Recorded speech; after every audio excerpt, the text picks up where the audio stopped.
Assalamualaikum students, how are you all? I hope you are all fine. Stay home and stay safe. Students, today we are going to do the synonyms and similars. So open your workbook at page number 23, okay?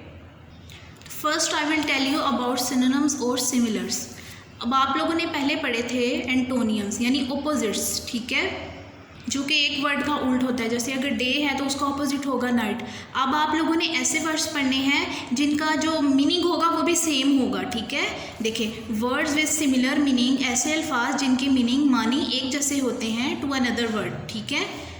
जिस तरह afraid, afraid mean भी डर जाना, scared mean भी डर जाना, okay.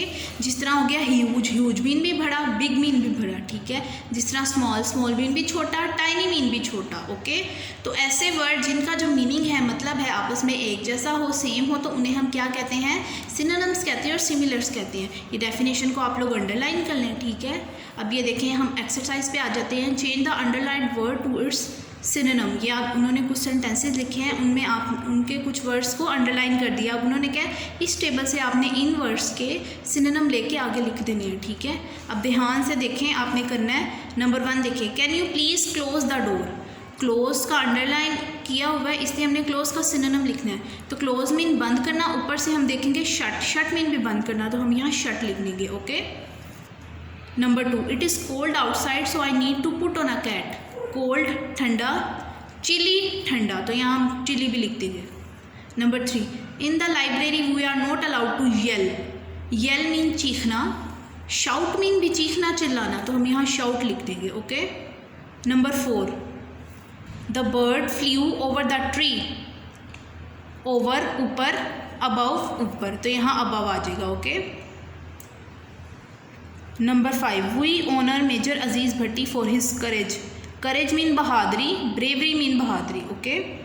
Number 6, some insects are very small. Small mean छोटा, tiny, tiny mean also छोटा, okay.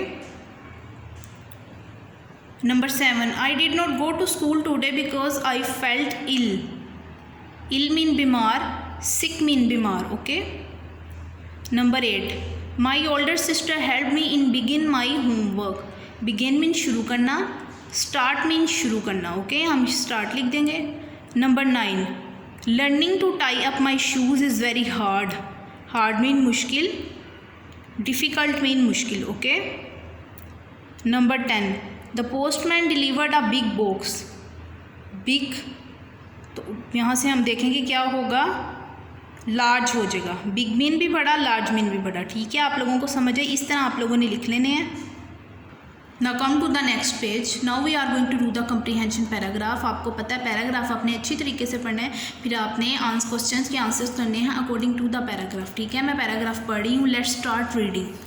Any work done by person in order to earn money is called an occupation or a job. उन्होंने कहा ऐसा काम जो कोई शख्स करे पैसे कमाने के लिए, उसे हम पेशा कहते हैं या नौकरी कहते हैं.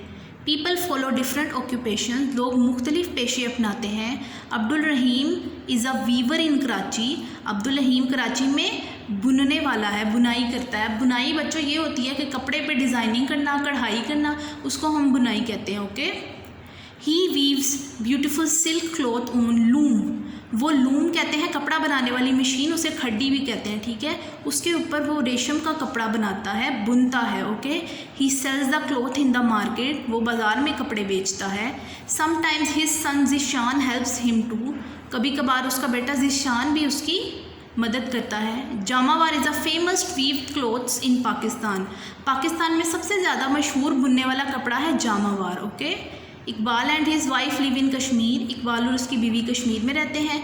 They embroider beautiful shawls. वो खूबसूरत चादरों पे कढ़ाई करते हैं. They use fine needles and colourful threads to make patterns on the shawl. वो चादरों पर मुख्तलिफ डिज़ाइन बनाने के लिए अच्छी सुइयाँ और रंग बिरंगे धागों का इस्तेमाल करते हैं. Iqbal's brother sell the shawl in this shop. Iqbal का भाई अपनी दुकान में उन चादरों को बेचता है, ठीक है.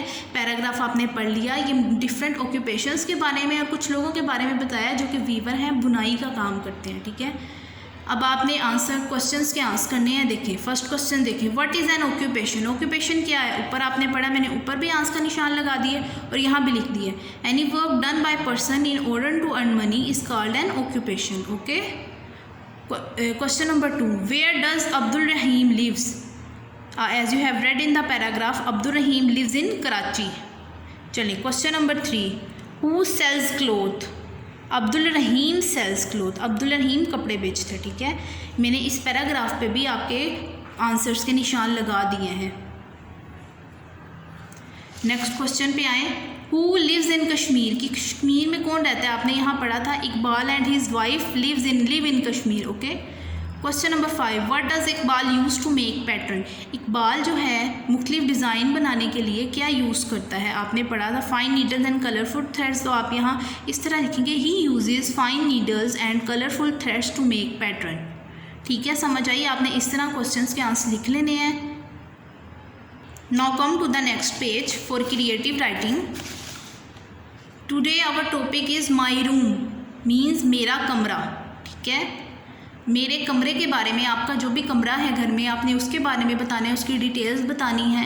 इन वर्ड्स को, इन टॉपिक्स को अपने माइंड में रखें. थिंग्स इन रूम, कमरे में चीज़ें. नीटनेस, सफाई. फर्नीचर, वन कॉर्नर, एक कोना. साइज़, डोर, विंडोज़, इसके बारे में बताना है. ठीक है, मैंने यहाँ क्रिएटिव राइटिंग कर दी है. आप खुद से भी कर सकते हैं और आपको कोशिश करनी चाहिए कि आप खुद से ही क्रिएटिव राइटिंग करें. ठीक है, जो मैंने लिखी है वो मैं एक दफ़ा पढ़ रही हूँ, आप भी देख लें. My room is the place where I feel very comfortable. घर में मेरा कमरा ऐसी जगह है जहाँ मैं बहुत आरामदाह महसूस करती हूँ. There is a bed inside my room. मेरे कमरे के अंदर एक बेड है, बिस्तर है. There is a cupboard to keep my clothes. मेरे कपड़े रखने के लिए एक अलमारी है. The colour of my room is pink. मेरे कमरे का रंग पिंक है, यानी कमरे की वॉल्स का, दीवारों का रंग. There is also a writing table where I learn my lesson and do my homework. मेरे कमरे में वहाँ एक लिखने वाली मेज़ भी है जहाँ मैं अपना काम याद करता हूँ और अपना होमवर्क क्लिक करता हूँ. My room is very neat and clean. मेरा कमरा बहुत ज़्यादा साफ़ सुथरा है. The doors and windows of my room are airy. मेरे कमरे की दरवाजे और खिड़कियाँ हवादार हैं. Fresh air and sun rays come through the windows. ताज़ा हवा और सूरज की रोशनी खिड़कियों के ज़रिए आती है. There is also a corner in my room where I love to play with my toys. मेरे रूम में एक ऐसा कोना भी है जहाँ मैं अपने खिलौनों के साथ खेलना पसंद करता हूँ. I love my room very much. मैं अपने कमरे को बहुत पसंद करता हूँ. तो ठीक है, ये मैंने क्रिएटिव राइटिंग की है. आप कोशिश करिएगा कि आप खुद से करें और वर्कबुक के ऊपर अपनी नोट डाउन कर लें. ठीक है, तो स्टूडेंट्स, आज के लिए हमारा इतना ही काम है. Till then take care of yourself very much. अल्लाह हाफिज़.